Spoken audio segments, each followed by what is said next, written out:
बहुत खुशी मनाने की जरूरत नहीं है कि मोदी जी की सरकार आ गई, लेकिन बहुत चिंतन करने की जरूरत है कि ये हमारे परिप्रेक्ष्य में जो सरकार बनी है उसके हिसाब उसके रहते हुए हम अपनी व्यवस्थाओं को सुदृढ़ कर देंगे। ये चिंतन का विषय है, ये सोचने का विषय है।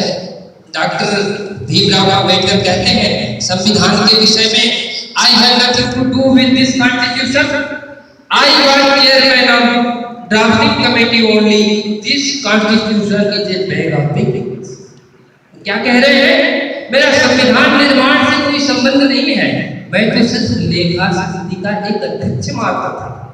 और उस संसद में कहते हैं 1953 में कि अध्यक्ष महोदय, अगर संविधान जलाया जाए तो जलाने वालों में प्रथम व्यक्ति मैं होऊंगा। क्यों? क्योंकि इससे भारत का हित नहीं हो सकता। और इस महापुरुष के नाम पर पूरे देश में हाथ में संविधान पकड़ा के मूर्तियां करके इस महापुरुष का पूजा कर रहे हैं। तो आज ये चिंतन का विषय है कि हमारे परिप्रेक्ष्य में सरकार बनी है, इतनी पीढ़ियों की कुर्बानी के बाद, तो हम बदलाव क्या ला सकते हैं अपनी संस्कृति के हिसाब से, अपनी भूगोल, अपने इतिहास के हिसाब से। मैं जरूर कहूंगा अच्छाइयां हर देश से लोग संविधान में इकट्ठी की गई है, लेकिन वो अच्छाइयां हमारे भूगोल के हिसाब से, हमारी संस्कृति के हिसाब से, हमारे इतिहास के हिसाब से सूट कर रही है कि नहीं? तब वो अच्छाइयां लागू करने पर ही हमारा भला होगा, नहीं तो हमारा पतन नहीं हो सकता। और जहां तक बात आती है धर्म, और जैसा आदरणीय ने इससे पहले दिया था धर्म और मजहब का, तो जो मजहब है, धर्म है, ये किसी महापुरुष धर्म ग्रंथ इससे जो है चालू होता है। और जो धर्म है व्यक्ति, प्रकृति और समाज के स्वयं के व्यवहार की जो परिणति है उससे धर्म पैदा होता है। मैं तो मानता हूं इसमें अगर किसी में कोई ऐसा कोई धर्म है इस रूल रेगुलेशन को पालने वाला, तो ये सनातन धर्म है, जो व्यक्ति, प्रकृति और समाज के बीच में स्वाभाविक संतुलन को पैदा करते हुए एक जीवन जीने की पद्धति देता हो, ये सनातन धर्म है। बाकी तो आप कोई भी धर्म में देख लें तो इनको जीने का अधिकार है, इनको नहीं है, इनको लूट लेने का अधिकार है, ये बहुत सारी विसंगतियां आएंगी, लेकिन यहाँ एक संतुलन की बात इसमें मिलती है।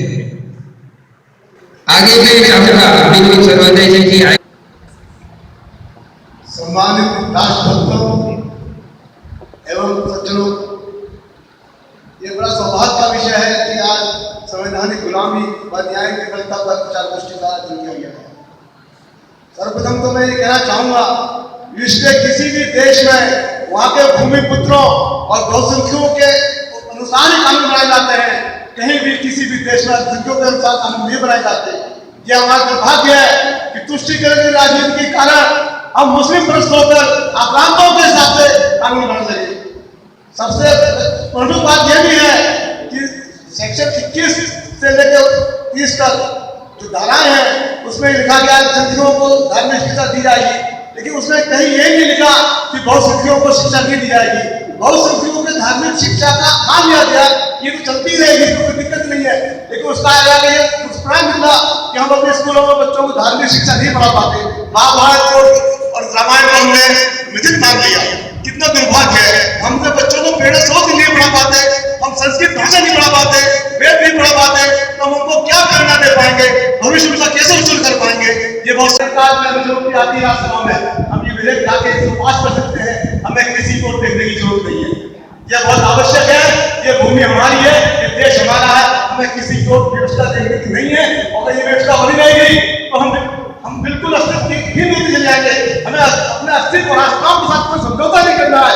ये बात सोच के दृढ़ इच्छा के साथ, जैसे योगी जी ने कहा है 1 के बदले 10, तुम अगर कहो तो हम तुम्हें कहेंगे तुम भी क्यों हमें दो, सदा कहो तो सुविधा बात रखो, नहीं तो हम तुम्हें भी, तुम हमें मारोगे तो मारेंगे, तुम्हारे लिए तुम्हारे ये विचार आनी चाहिए। जैसे वो तैसे का विचार करना होगा, तभी देश बचेगा, तभी धर्म बचेगा। ये मेरी प्रार्थना है सभी से कि संविधान में जितना हो सके आवश्यक नागरिक चाहिए, कॉमन सिविल कोड आना चाहिए, 370 हटनी चाहिए, जिसका कोई अस्तित्व नहीं है 370 का, तो जिसको कहा था कि टेम्परेरी हटा दिया जाएगा, लेकिन क्यों ढोल चले आए हम बिल्कुल उत्सुक हो गए क्या? देश को बहुमत हमारे साथ है, फिर हम क्यों चुप बैठे हैं? इस पर चर्चा होनी चाहिए। कॉमन सिविल कोड का लोगों को बताना चाहिए कॉमन सिविल कोड क्या है। अभी ट्रिपल तलाक की बात उठी थी, उसमें हलाला लोगों को पता ही नहीं ट्रिपल तलाक क्या होता है, हलाला क्या होता है। तब मैंने मुसलमानों से कही, बोला अच्छा हमें पता ही नहीं, मुसलमानों को हलाला नहीं पता। मैंने 2000 लोगों से सर्वे कराए, किसी कमीशन में जो सारे का अगेंस्ट है, उनमें मैंने मुसलमानों की सर्वे कराए, वो भी ट्रिपल तलाक के अगेंस्ट है। तो मेरा कहना चाहते हैं, कुरान की आयतें भी बहुत लोगों को नहीं पता। 24 आयतें हैं, उसमें 86 का फैसला इंटर मरतबा था, तो कोर्ट का फैसला था जवाहर नवाज जी का, तो उसके लिए भी विचार करना चाहिए कि कुरान जब तक रहेगी तो वेमनेस खत्म नहीं हो सकता। हम बोल देते हैं तो हमें स्टेज पर लगा दी जाती है, वो लिखित प्रमाण है, वो रोज आर्टिकल में पूछा करते, नमाज पढ़ते हैं कि काफिर को मारो और हम दूसरी बोलते हैं। ये सोचने का विषय है कि कुरान जो जिस धरती में आतंकवाद का अंश हो रही है, उसको कौन रोकेगा? जब तक कुरान है, जब तक इस्लामिक दर्शन है, हिंदू या दूसरा कोई व्यक्ति जी नहीं सकता। गैर मुस्लिमों को, अविश्वासियों को मारने का जो संकल्प देती है कुरान, जो मदरसों में छोटे छोटे बच्चों को पढ़ाया जाता है, उनको हमारे प्रति कैसे सहानुभूति आएगी? वो हमें कहेंगे काफिर है, तो हमें गाली देंगे। तो भाइयों, मेरा निवेदन है, इस बात को खुल के कहा जाए कि जब तक कुरान है तब तक पृथ्वी में शांति कैसे होगी? और दादी जैसे लोग सिर्फ काट काट के फोटो भेजते रहेंगे, लोग तड़पते देखते रहेंगे, लाइन लगा के लड़कियां बेची जाती है, तो मानवता कोई है? ये कोई धर्म है? बहुत सहन करेगा इसे। ये सोचो, ट्रंप ने तो ऐलान कर दिया है, मोदी जी को भी ऐलान करना पड़ेगा। देश बचाना है तो हिम्मत देखनी पड़ेगी।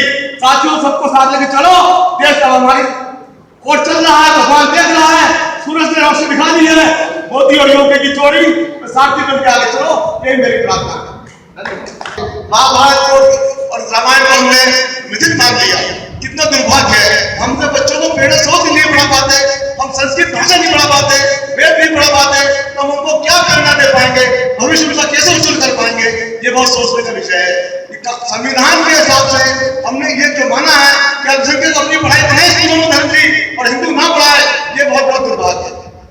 और एक बात और कहूँगा, सेक्शन 31 में कहती है कि कहीं भी मंदिर समिति में या सामाजिक समिति में कोई डिस्प्यूट होता है तो सरकारी अधिग्रहण कर लेता है, लेकिन केवल वो हिंदुओं पर लागू होता है। मुसलमान ईसाइयों के जो चर्चे और मस्जिदें होती है, वहाँ जो डिस्प्यूट होता है उसको वो फैसला अपने आप कर लेते हैं, सरकार कोई इंटरफेयर नहीं करती, केवल मंदिरों में सरकार इंटरफेयर करती है। ये भी बहुत बहुत दुर्भाग्य है। बहुत सी बातें हैं कानून के हिसाब से, मैं इतना विशेषज्ञ नहीं हूँ, लेकिन जो थोड़ा बहुत जानना है वो ये जानना है कि इस देश के भूमि पुत्रों के लिए ही कानून बनना चाहिए और अल्पसंख्यक उसी के अकॉर्डिंग सामंजस्य बना के रहे, तभी देश का भविष्य उज्जवल होगा, बहुसंख्यकों का भला होगा, तभी देश का भला होगा और तभी अल्पसंख्यकों का भला होगा। आज मोदी जी की सरकार है और प्रदेश में योगी जी की सरकार है, ये राष्ट्रवाद का प्रतीक है, ये मानवतावाद का प्रतीक है, हिंदुत्व का प्रतीक है। ये जीत ऐसे ही जीत नहीं हुई है, ये सतत तपस्या जो कर रहे हैं सभा वाले, ये सबका परिणाम है जो मोदी जी और भाइयों की जीत बड़ी सीट बहुमत से जीते हैं। आज मोदी जी का इस्तेमाल पूरे उत्तर प्रदेश में देखने को मिल रहा है, वो जीत से भी ज्यादा उठ के पब्लिक के सामने आया है। समाज बड़ा वादा कर रहा है, ऐसी ही राष्ट्रपति बनानी है तो हमें बहुसंख्यकों को साथ देना होगा, उन्हीं के अकॉर्डिंग कानून बनाने होंगे, उन्हीं के अकॉर्डिंग चलना होगा। अयोध्या पर बात चल रही है, तो मैं कहना चाहूंगा 85 में राजीव गांधी की सरकार, जो उसने इंदिरा गांधी जी की शव 3 दिन तक लगातार टीवी में दिखा के सबसे बड़ी जीत हासिल की थी उस वक्त, तो 85 में जो निर्णय किया था सुप्रीम कोर्ट ने शाहजहां का केस किया गया, उसको बदल दिया था। शाहजहां में विश्व औरत थी, उसको भत्ता देना मना कर दिया था सुप्रीम कोर्ट ने, भत्ता देना सुप्रीम कोर्ट ने अलाउ किया था, लेकिन विधेयक ला के कानून बना के राजीव गांधी उनसे पलटा और वो कानून बन गया कि भविष्य में तलाकशुदा महिला को मुसलमान नहीं देगा। तो हम भी अगर चाहें तो हमारी सरकार में मेजोरिटी आती है राज्यसभा में, हम ये विधेयक लाके इसको पास कर सकते हैं, हमें किसी को देखने की जरूरत नहीं है। यह बहुत आवश्यक है, ये भूमि हमारी है, ये देश हमारा है, हमें किसी को व्यवस्था देखने की नहीं है। और ये व्यवस्था बनी रहेगी तो हम बिल्कुल अस्तित्व ही नहीं चले जाएंगे। हमें अपने अस्तित्व और राष्ट्रों के साथ कोई समझौता नहीं करना है। ये बात सोच के दृढ़ इच्छा के साथ, जैसे योगी जी ने कहा है 1 के बदले 10, तुम अगर कहोगे तो हम तुम्हें कहेंगे तुम भी क्यों हम सदा बहुत संग्राम रखो,